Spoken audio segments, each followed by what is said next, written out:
Buenas noches, bienvenidos al banquillo. Les saludamos como de costumbre a través de TSI. Hoy hablamos de las tecnologías de la información, de los cuidados que debemos tener de un mundo cambiante y cómo actuar ante las emergencias que frecuentemente vivimos. Está con nosotros un especialista, don Carlos Murillo. Encantado. Psicólogo con especialidad en ciberseguridad en momentos difíciles del mundo. Bastante difíciles, sí. Es un tema muy presente en la agenda mundial. ¿Cómo está esa evolución, don Carlos? ¿Qué les ha traído a Honduras? ¿Cuál es la evaluación que han hecho, vamos a citarlo así, de este mercado aspirante a tener tecnología de punta? Bueno, pues fíjese, Rosendo, que básicamente estamos con un equipo de compañeros, especialistas, con el ingeniero John Alberto, con varias personas ahí que nos acompañan, y una organización que nace en Honduras, ¿cierto?, que es CILTA, que tiene una especial inquietud respecto a cómo poner en la agenda pública esta situación de la ciberseguridad y cómo en la coordinación con los diferentes estamentos del Estado lograr como desarrollar una estrategia de política pública en ciberseguridad. Ese es como el propósito que se tiene, ¿no? Evidentemente, ¿qué está pasando en este momento? Hay delitos que están tomando especial fuerza, como por ejemplo la pornografía online, la sextorsión, el ciberbullying, el ciberacoso y también aquellos delitos financieros que por la falta de pericia, digo yo, del ciberciudadano terminan siendo engañados o estafados mediante algún artilugio tecnológico, ¿cierto? El solo hecho, fíjese usted, Rosendo, me llamaba mucho acá la atención en el país, que cuando se va a pagar una cuenta, estuve hace poco en un sitio, pues entrega la tarjeta, el plástico con el documento y el mozo o la persona que la recibe se va. Y entonces ¿hay una desconexión ahí? Por supuesto, y el tiempo, digamos que yo calculé más o menos en ese momento, un compañero hondureño que estaba pagando la cuenta, calcúlale que demoró unos 7 minutos en regresar. Eso en seguridad de la información es una eternidad, ¿cierto? Porque para clonar una tarjeta, ¿cierto?, y robarle toda la información de la tarjeta se hace básicamente con un dispositivo tecnológico en máximo entre 5 y 7 segundos. Vamos, prestármela, pasarla y ya, ¿no? Es como una especie de datáfono paralelo, ¿sí? Un skimmer se llama desde el punto de vista técnico. Entonces yo la clono, la paso de todas formas por el que es, ya tengo la información acá, regreso los documentos y el ciudadano solamente se vendrá a enterar si es que tiene alertas en su teléfono que le digan que le hicieron un movimiento de tal valor, que uno lo puede programar con el banco, pero si no tiene nada de eso, volverá a saberlos cuando le llegue la cuenta. Es decir, esta información en este mundo conectado que le puede llegar a su móvil puede ser la única salvación bajo este ejemplo. El famoso sistema de alertas tempranas. ¿Qué sucede a veces? Que como buenos latinoamericanos, y eso no es que esté mal, pues buscamos reducir costos, entre otros los costos financieros. Algunas entidades financieras tienen el cobro de esas alertas tempranas, ¿no? Donde te preguntan, ¿quiere que le llegue a su celular de una manera inmediata hasta el mero ingreso a su cuenta por página web? Entonces uno a veces como que dice... es más dinero y mejor no. Mejor no.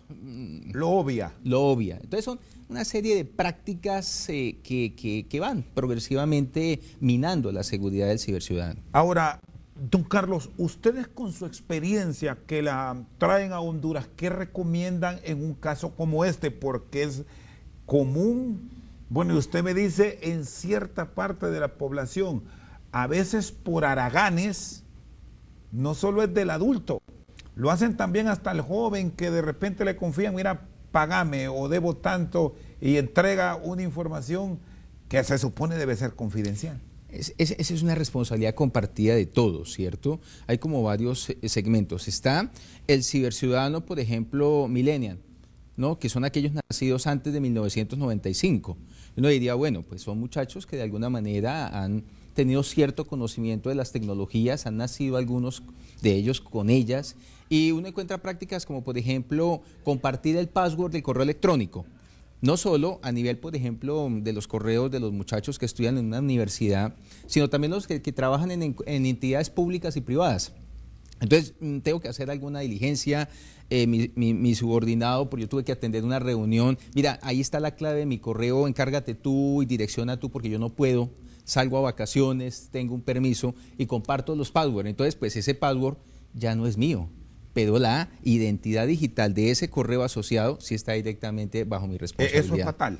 Por supuesto, claro. Se parte del principio de buena fe, pero en sociedad de la información, desafortunadamente, la buena fe no es buen consejero.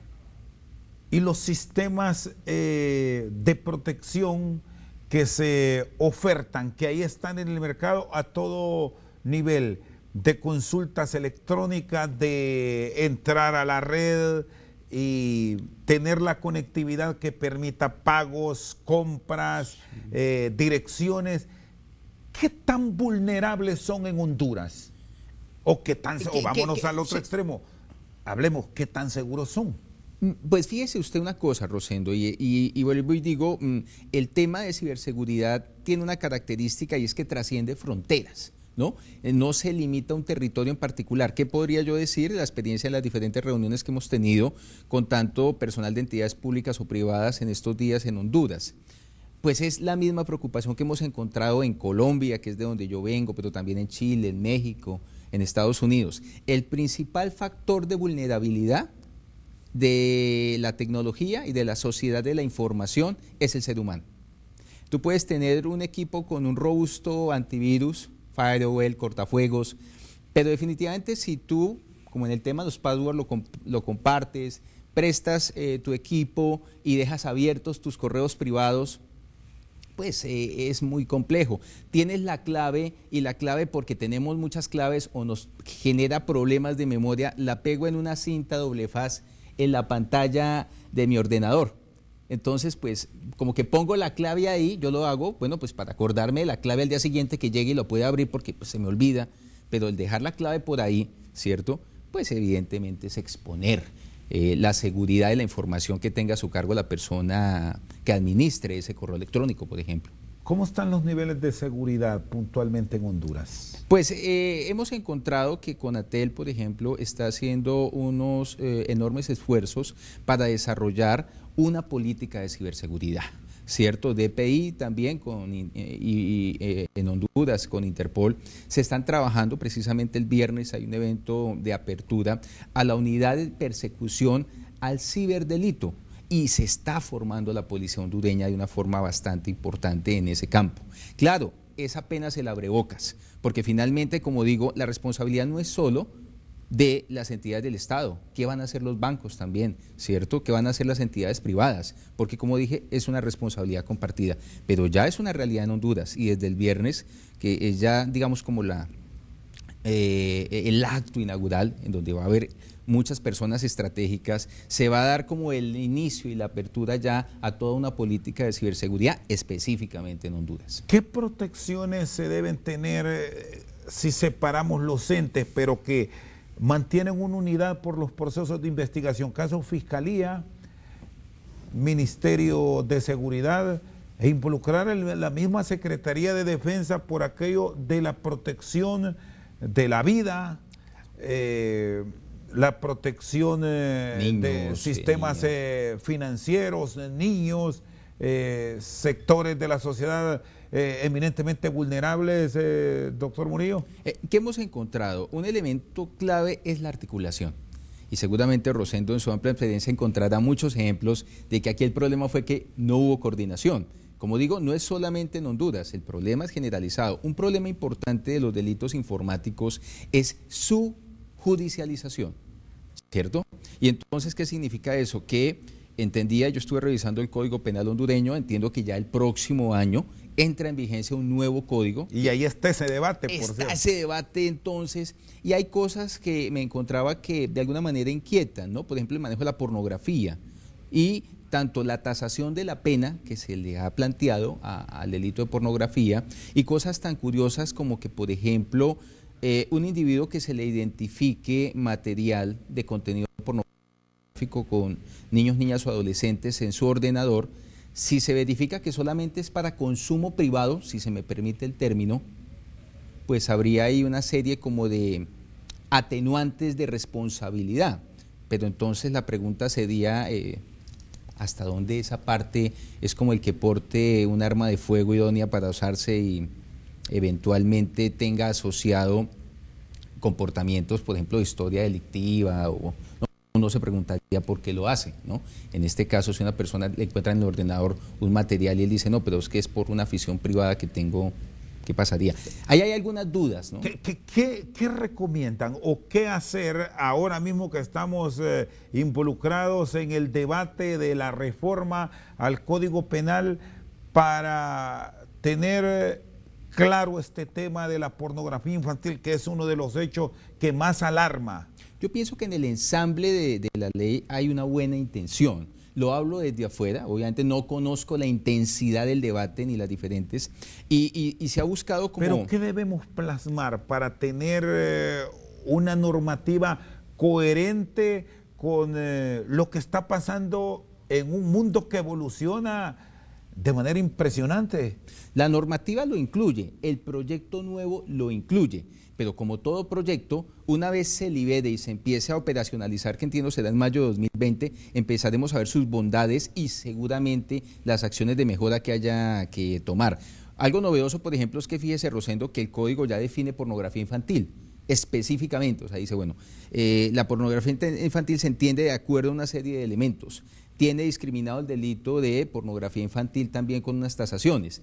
Lo que con extrañeza observo es que cambiaron fue como la severidad en cuanto a la imposición de sanción y lo que le mencionaba ahorita, pero solo lo sabremos hasta el momento de la operación. ¿Qué sucede? El problema a veces es que no solamente se tiene que entrenar, por ejemplo, nuestros ingenieros expertos en seguridad de la información de DPI, en la unidad que se está creando, ¿sí? Sino que también el entrenamiento tiene que ser a jueces y fiscales para la valoración oportuna y correcta de la prueba.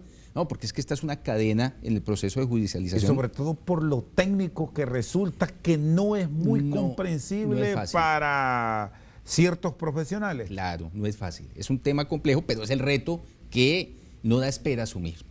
Está con nosotros esta noche al banquillo don Carlos Murillo, especialista en tecnologías de la información. Una pausa, ya regresamos.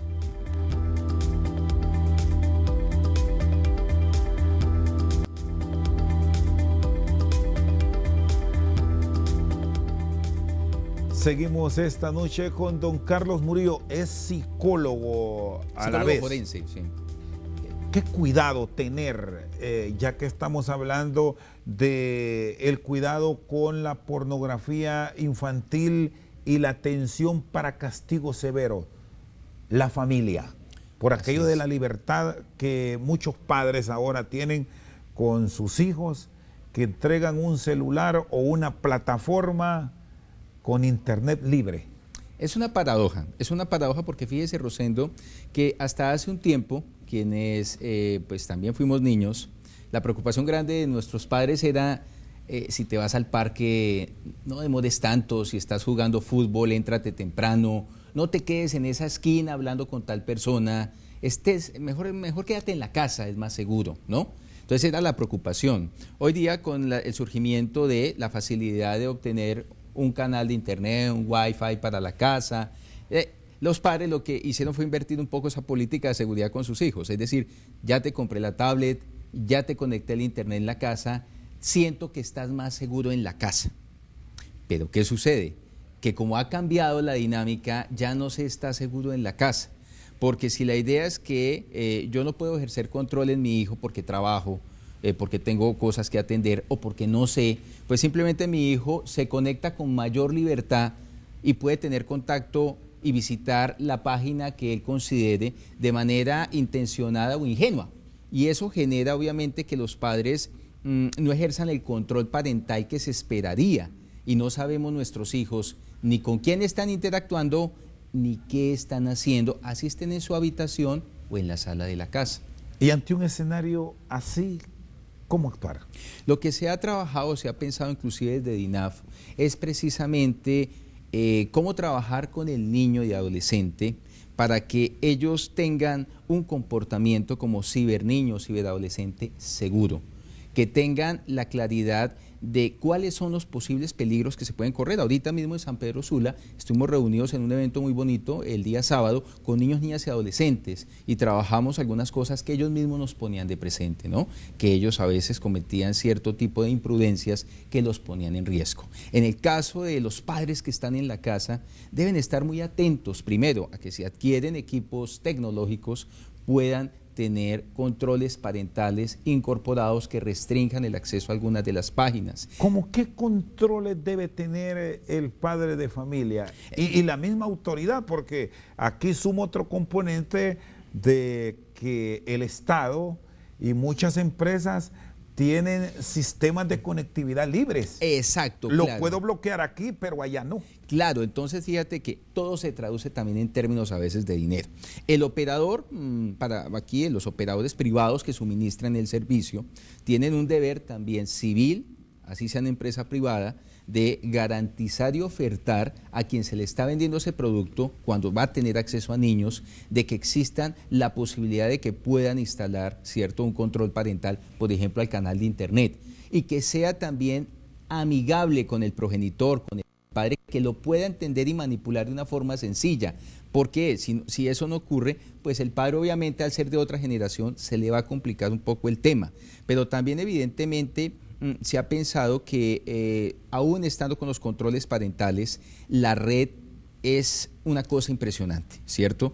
Un niño puede creer estar hablando con otro niño y resulta que no es un niño, es un lobo con piel de cordero. Entonces implica el acompañamiento. Yo no es que así tenga el control parental, no, pero él está ahí tranquilo y yo le tengo el control parental. Es importante estar pendientes. Claro, claro, el grooming. Estar pendiente de qué está haciendo mi hijo, con quién se está conectando. Hay algo muy paradójico. A los niños hoy día uno encuentra, Rosendo, de que les abren Facebook siendo inclusive bebés, para que ya tengan una identidad digital, ¿cierto? Entonces uno observa Facebook de niños de 2 o 3 años. Y los padres son felices porque ya mi niño aparece. Y le sumo en el redes Instagram, sociales. que están saliendo del vientre de su madre y están ya con la presentación oficial. Claro, entonces ahí hay un ambiente que, como decimos nosotros, es propicio. Por eso cuando hablamos de víctima propicia en seguridad de la información, es que yo mismo pongo unas condiciones que hacen que nuestros niños, niñas y adolescentes estén en una situación de mayor vulnerabilidad. Yo mismo como ciberciudadano también me pongo a veces como víctima propicia. ¿Y qué hace entonces el ciberofensor? Leer muy bien eso, ¿cierto? El ciberofensor permanentemente está como un depredador en la red, ¿cierto? ¿El grooming qué es? Básicamente una estrategia de engaño, ¿cierto?, de un ciberpederasta para lograr obtener información de un niño, por lo general con contenido erótico sexual, que una vez el niño pierde el control de esa información, pierde el control de su vida. Porque el ciberpederasta puede pasar del ambiente virtual a querer concertar citas con el adolescente para obtener otro tipo de beneficios pervertidos a través del contacto y la consumación, por ejemplo, de una violación. Entonces, es solo un ejemplo. Pero eso puede dar pie también a extorsiones. Claro, porque es que viene el otro asunto, el tema de los noviazgos, el tema de la violencia de género, la violencia doméstica, ¿no? La sociedad, ¿qué es el sexting? Te lo explico primero. El sexting es una práctica en donde yo comparto fotos consideradas privadas o íntimas con mi pareja afectiva. Y si miramos, Rosendo, es una práctica que hoy día se ha generalizado. Es casi moneda de curso legal. Claro, esto. entonces fíjate, Rosendo, que a veces se encuentra uno, bueno, pero si te demoras en la reunión, mándame una foto con un besito. Podría ser que le escriba a uno su esposa, pues uno lo hace como para que... Hay imágenes que se pueden compartir que están dentro de los parámetros permitidos. De lo deseable. De las buenas costumbres. De las buenas costumbres. Pero también hemos encontrado evidencia de que parece que las relaciones afectivas hubieran ido cambiando. Entonces ya pasamos de todo ese contacto afectivo, erótico, sexual, habitual, normal y esperable en una pareja, a también compartir una serie de contenidos que no son recomendables a través de las redes, ¿cierto? A través de los diferentes mecanismos de comunicación tecnológica. ¿Y qué sucede? Que a veces las parejas no duran para siempre, Rosendo. Fotos salidas de tono cero. En lo posible, cero. Eso lo hemos visto a nivel mundial, a nivel político. Nomás en mi país hubo un asunto, por allá una controversia con el defensor del pueblo nacional, y él tenía una amiga, que era su secretaria a su vez, y él le mandaba fotos de contenido sexual cuando tenía sus encuentros por ahí. Ella después tiene una controversia con él, dicho material sale a la luz pública y bueno, ese es solo un ejemplo, pero hablemos ya de cuando el material se utiliza para violentar la dignidad, la integridad y la dignidad de un ser humano, en este caso niñas, mujeres, niños, adolescentes. Entonces ahí ya la sextorsión es esa nueva forma de extorsión utilizando ambientes virtuales, ¿no? Entonces eso sumado al grooming, ¿no? Y eso sin contar lo otro. Es que aquí en la sociedad de la información surgen muchas cosas, Rosendo. Está también el otro elemento que es el cibercontrol, ¿no? Y es ese seguimiento permanente y continuo que yo puedo llegar a hacer de una persona con la cual anhelo tener algún tipo de relación. Es como diríamos en mi país, esa persona intensa que me manda correos, me hace invitaciones, como yo posteo en donde estoy. El que fastidia. Exacto, pero ese fastidio en un momento dado se puede transformar en algo mucho más complejo de manejar, ¿no? ¿Por qué? Porque como todo, Rosendo, manejamos de alguna manera lo que se ha definido en el mundo de la ciberseguridad como huella digital o trazabilidad digital, algunos más, algunos menos, y es, por ejemplo, colocar, voy camino para San Pedro Sula, ¿sí? Entonces ya ahí eso queda en redes sociales. Tengo activa mi GPS y esa se enlaza a su vez con mis redes sociales. Entonces hay información que yo inclusive ni siquiera advierto, pero que fácilmente una persona experta puede hacer el seguimiento en dónde estoy, qué actividad estoy desarrollando, cuáles son los sitios de interés que frecuento en web, cuáles son mis gustos y aficiones de compra, cuál es mi orientación política, porque permanentemente, sin saberlo, estamos compartiendo información. Esa es la razón, Rosendo, de por qué a veces me llegan correos o información que nunca he pedido. Entonces uno dice, ¿por qué me están pidiendo eso? Yo hace poco estaba averiguando un ordenador y me empezó a enviar información por diferentes medios de ordenadores. Se invade de información que puede ser basura. Claro, sí, pero entonces ahí se va creando esa huella, esa trazabilidad, y eso es alimento para quien quiera hacer seguimiento a través de la red, ¿no? Entonces por eso surgen esas estrategias de cibercontrol, de ciberasedio, ¿no? Que lo que buscan es precisamente, por lo general, algún tipo de afectación a un bien jurídico, a la tranquilidad del ciberciudadano. Me dice que esto tiene una dirección de ataque mucho mayor a los menores, pero de este mundo no se salva nadie. No. ¿Y quién es más objeto de esa vulnerabilidad? ¿La dama o el caballero? Mira, ¿O quién abusa más? No, está muy bien. Son como dos elementos a considerar. En delitos que tengan que ver contra la formación, la integridad y la dignidad sexual, el más vulnerable por lo general es el niño o adolescente. Y dentro de ese segmento hemos encontrado con profunda tristeza que lo son las niñas y las adolescentes, por el tema de la violencia de género. Se juzga con mayor severidad al adolescente o a la adulta joven que publicó una foto, digámoslo, con cierta insinuación erótico-sexual, que si lo hiciera un muchacho. Entonces ahí hay un tema de género muy fuerte, ¿no? No se mide con el mismo rasero. Y en el tema ya de otro tipo de delitos, como por ejemplo el ciberacoso a nivel de pareja, es esa necesidad que siente el otro de tomar el celular y preguntar, ¿y por qué le colocaste password? Porque ahora tienes tu celular con huella, si no puedo revisarlo, entonces bien, ya hace el cibercontrol también en otras escalas, ¿no? En esas, por ejemplo, de cibercontrol hemos encontrado, y algunos estudios nos lo han dicho, que tanto el hombre o la mujer en relación de pareja se controla, ¿no? Se controlan los medios, mira que tú saliste en redes sociales con tal persona, no me habías dicho, ¿no? Es que nadie se salva, como tú dijiste, Rosendo, pero lo más grave que estamos viendo ahorita es el tema de niños, niñas y adolescentes, explotación, turismo sexual, pornografía online y casos de violación que inclusive terminan fatalmente en feminicidio, porque es una escalada de violencia. Y un punto que lo reiteramos en este diálogo, doctor Murillo, no necesariamente este acontecimiento es desde el mismo país, esto puede venir de afuera. No, es que el tema... Fíjate, y de pronto, ¿cómo está la tecnología fuera de Honduras? Claro. Muchos de estos ataques vienen más del exterior. Por supuesto, fíjate que hemos tenido noticia de situaciones en donde la niña es sometida a sextorsión y se le solicita que desarrolle diversas prácticas de masturbación, por ejemplo, obviamente estando sin ropa al frente de la webcam. Listo. Está ella en su habitación haciendo esa práctica porque ya ha sido sometida y menoscabada su voluntad, o porque hay materia que tenían previo, porque la van a someter a escarnio, porque amenazan que le van a hacer algo a los padres. Y eso pasa acá, en Tegus, ¿cierto? Pero sucede que el ordenador desde el cual se está haciendo la actividad está en México. Y finalmente quien lo está manipulando en remoto puede estar fácilmente en Lituania. Entonces fíjate cómo se ubican los, digamos, diferentes momentos del ciberdelito en diferentes partes. Es por eso que la Interpol Honduras sabe y tiene claro ese fenómeno y por eso están trabajando tan fuerte como y en el evento estas del metro, plataformas para actuar en contra de este delito las vamos a tener con la suficiente tecnología para dar con los responsables de los mismos. Eso es lo que esperamos. Y hay un convencimiento de las diferentes personas con las que hemos hablado, en DPI, Interpol Honduras, TINAF, hay un convencimiento compartido de que esto no tiene vuelta atrás.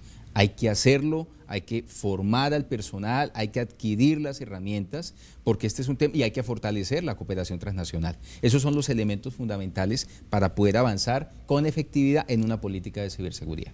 Está con nosotros esta noche al banquillo el especialista en tecnologías de la información, Carlos Murillo. Una pausa, ya regresamos.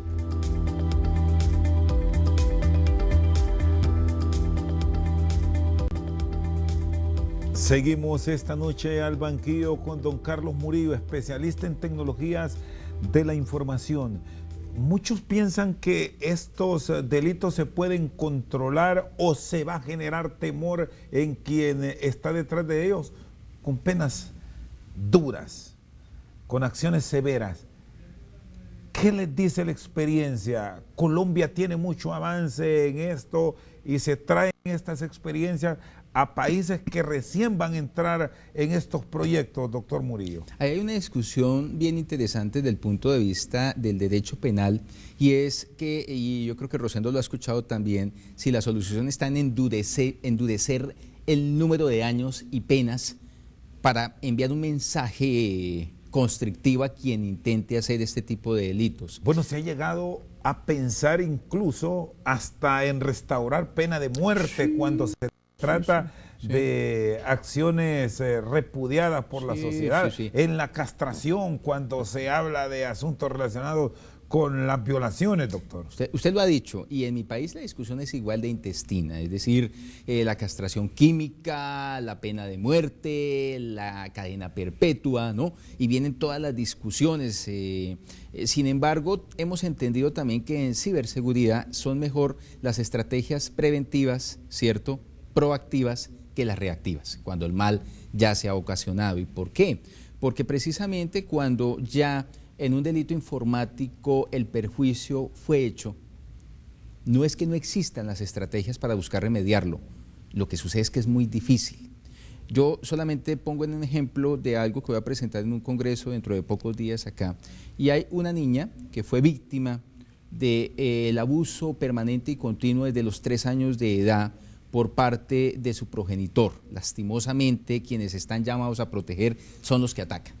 La niña finalmente es rescatada, ¿cierto?, a los 8 años de edad. Cuando ella es rescatada, pues obviamente se encarcela y judicializa con toda severidad al progenitor. Pero se tiene noticia de que aún 5 años después de haber librado a la niña de ese terrible padecimiento y de estar el padre encarcelado, que continuaban apareciendo videos de la niña en la red. ¿Qué significa esto? Que una vez se pierde el control de la información por parte de una persona que intercambió una foto con quien creyó que iba a ser el amor de su vida, o una vez se sube a la red un video de un contenido tan terrible y dramático como es la violación y la tortura a un niño, es muy difícil lograr eliminar y desaparecer todas las páginas web que con un ánimo comercial empiecen a manejarlo. Ese es solo un ejemplo de lo complejo que es el delito en sociedad de la información. Por eso hemos pensado que uno de los puntos importantes, claro, es el endurecimiento de las penas, el robustecer los procedimientos de judicialización, pero la prevención es fundamental. La prevención es fundamental porque en sociedad de la información sí importa mucho el antes del evento, hay que actuar antes del evento, para que se expongan menos, por ejemplo, nuestros niños, niñas y adolescentes a este tipo de males. El otro tema que veíamos en San Pedro Sula con los adolescentes era muy curioso, ¿no? Porque algunos me decían, bueno, pero pues ese tipo de información yo ya he logrado borrarla, gracias a Dios y en favor de Dios, me decía un estudiante de creo que el Instituto Técnico Sanpedrano, si no estoy mal. Y entonces, lo que lastimosamente con John teníamos que contarle a ellos es que una vez una información ha sido subida y compartida a través de Internet, es muy complejo que esa información pueda llegar a ser borrada. Y aún, pretendiendo o pensando que se borró del ordenador, del iPhone, de la tablet, y ya no aparece ahí porque ya vacié la papelera de reciclaje, la información es susceptible de ser recuperada. Con unas técnicas, con unas herramientas y con un experto, la información se recupera. Y los hay por montones. Por supuesto. Y a nivel de las redes, que es muy común el traslado de esta información, sobre todo, vamos a plantear el tema del WhatsApp, que es de lo más común junto al Facebook en nuestro país. Alguien despachó una información de esta y tiene este argumento que usted me plantea, doctor Murillo, saneado, ya lo borré. Sí. Eso se queda en la nube. Claro, es que fíjate que la discusión grande que ha habido con Facebook, y en mi país se hizo una audiencia pública en la Corte Constitucional, a propósito de un delito que no es considerado tan complejo, pero que sí menoscaba la dignidad de una persona, y es la famosa injuria y calumnia. No sé bien acá cómo la manejarán, Rosendo, pero es como la difamación. Decirle al otro, entonces está la controversia entre un político y un periodista, difamador, mentiroso, ladrón, cobarde, y bueno, empiezan todas las discusiones, ¿cierto? Pues esta discusión se dio con ocasión a Twitter. Entonces empezaron con ese tipo de... entonces una de las partes solicitaba, el afectado, que se retiraran esos contenidos, y también en Facebook. Y entonces hay que ordenarle a Facebook que los retire, ¿cierto? Entonces empezó toda la discusión, a esa audiencia pública se invitaron a representantes en Latinoamérica de Facebook, de Google, ¿no? Y entonces ellos decían, bueno, si nos hacen la solicitud, la estudiamos, pero evidentemente manejamos unas políticas que en la red social garantizan la libertad de expresión. Entonces empezamos en las líneas delgadas de hasta dónde los administradores de estos sitios colaboran con la Administración de Justicia. Los mismos Estados Unidos, la Comunidad Económica Europea, han citado al presidente de Facebook, ¿sí? Y le han dicho, mire, si usted no actúa de tal manera, lo vamos a sancionar económicamente. Y pasa, Rosendo, como pasa con las aseguradoras. Eso es una pérdida calculada.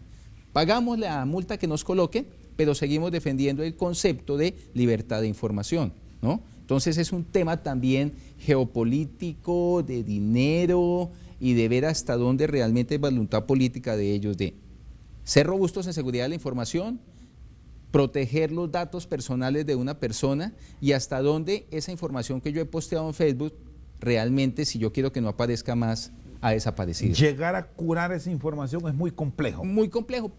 Política de datos personales, entiendo que en Honduras no la hay como tal, que es algo que seguramente con todo esto que se está haciendo se va a hacer, pero para empezar solo con ese ejemplo, ¿no?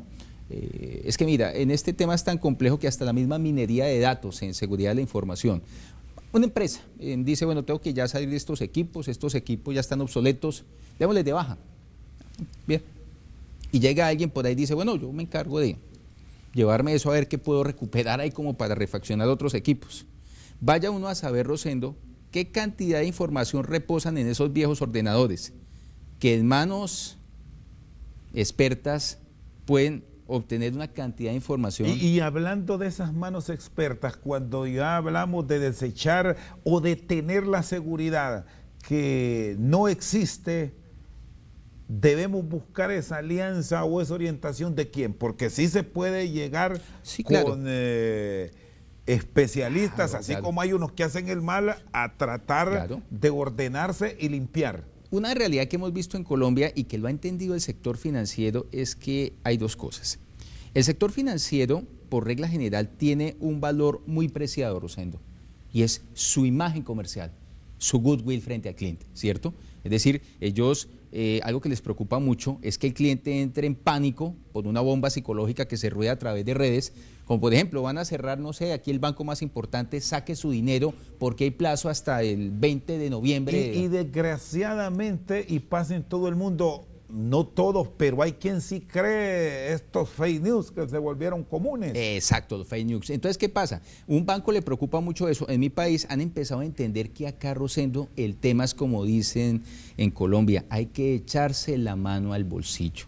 Claro que están los mecanismos, claro que la seguridad de información existe, pero es un tema de presupuesto que hay que invertir. Del sector privado y público. Y en el tema que los enfoca en preparar un equipo de seguridad adecuado en Honduras para trabajar a nivel de los centros de investigación, ¿se tiene claro que deberá haber una inversión millonaria para tener las garantías, para que no exista fuga? Porque ese es el otro gran problema, que ahí va por la persona que recepciona, que cuenta. Claro, claro. Haremos esto o vamos a ir allá. ¿Qué camino vamos a adoptar, cierto? Es decir, Honduras es un país bendecido por la cooperación internacional. Interpol ha trabajado de una manera bastante fuerte con DPI y tenemos el conocimiento, hemos tenido la fortuna de hablar con la cabeza visible de todo este proceso y él tiene el pleno convencimiento de que esto únicamente se da es fortaleciendo dicha unidad, poniendo a andar el tema, ¿cierto? Y cualificando a su personal. Y entonces en ese orden de ideas sí tenemos la certeza de que esos pasos se están dando, ¿cierto? Un ejemplo, como le digo, Rosendo, será el viernes, cuando ya se formalice precisamente el evento, vamos a estar acá en Tegucigalpa, y ya esto no tiene marcha atrás. O sea, aquí ya en este momento se está formando en tiempo real, siendo ahorita la hora de acá. Mi compañero está precisamente trabajando con gente del Ministerio Público y formándolos precisamente en eso que tenemos que hacer, que es la seguridad de la información, lo que se ha definido como informática forense. Está con nosotros esta noche al banquillo don Carlos Murillo. Una pausa, ya regresamos.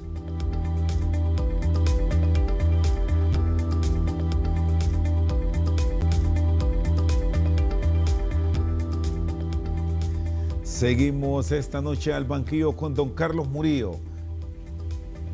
¿Cuál es la red de mayor cuidado o en la que hay que estar atentos porque por ahí pueden existir dificultades? WhatsApp. ¿Por qué? WhatsApp tiene unas características y una arquitectura. Cuando yo hablo de arquitectura, es como ese ambiente tan amigable cuando uno ingresa a una aplicación. De tal manera que WhatsApp no le da trabajo a mi mamá, inclusive a mi abuela, si lo usara, hablando de la generación silenciosa, quienes nacieron antes de 1945, los baby boomers antes del 1968, la generación X, que es de golpe en la que nos movemos tú y yo, antes del 78, la generación millennials, que fueron antes del 95, y los hoy considerados generación Z, ¿no? Que son los que nacen después del 95. El WhatsApp tiene una arquitectura tan amigable que permite a cualquier persona con un mínimo conocimiento enviar audios, aperturar videos, compartir videos, adjuntar documentos, enviar mensajes, y es tan sencillo que hace que a mayor número de gente, pues es un territorio mucho más propicio para un perpetrador. Es como si pusiéramos un ejemplo de una calle concurrida para un carterista, alguien que busque sacar del bolso la billetera y tal, ¿cierto? Pues para mí es más propicio como perpetrador que la calle esté así, porque obviamente en este caso WhatsApp tiene un tráfico muy alto de información. ¿Y es vulnerable? ¿Se puede intervenir? No hay, tiene una seguridad, por supuesto, que hace que, mira, en seguridad de la información hay un concepto bien interesante. Yo como ciudadano pueda que no tenga la menor idea cómo funciona WhatsApp, ¿sí? Eso es como cuando tú compras un carro de alta gama. Sabes que lo prendes hoy día sin llave, vas por la calle, pero en el momento en que te falle, no es como los carros de antes, Rosendo, que te bajabas y mirabas el carburador, sino empuja que ahora sí, llame al concesionario o al taller, porque aquí no hay nada más que hacer, ¿cierto? En WhatsApp lo mismo, no sabemos cómo funciona, pero WhatsApp ocasionalmente envía mensajes y a todos nos ha llegado. Esta información se encuentra cifrada y encriptada y ofrece unos altos niveles de seguridad. Pues yo digo, pues voy a fiarme de la herramienta porque es fiable, ¿cierto? Pero lo que no saben es que no hay herramienta totalmente fiable y con los instrumentos adecuados y el conocimiento privilegiado se puede accesar se puede extraer, ¿cierto? Y se puede obtener información y eso privada. que se argumenta por muchos de los que despachan información, que se le envío a Carlos Murillo y luego lo borro, y hasta aplica la sección que le permite borrar lo enviado para ambos. ¿Salva eso al despachador o ahí está en la nube? Al ser compartido, la brecha existe. La brecha existe, ¿cierto? Porque fue compartido. Y el hecho de que haya sido compartida genera una trazabilidad que, como le digo, Rosendo, con las herramientas adecuadas y el conocimiento experto, se puede llegar a obtener. Y con todas estas otras redes que han salido, porque ya le generaron temor al WhatsApp, está Telegram, hay una infinidad. Mira, eso pasa, Rosendo, como con las empresas criminales, digo yo.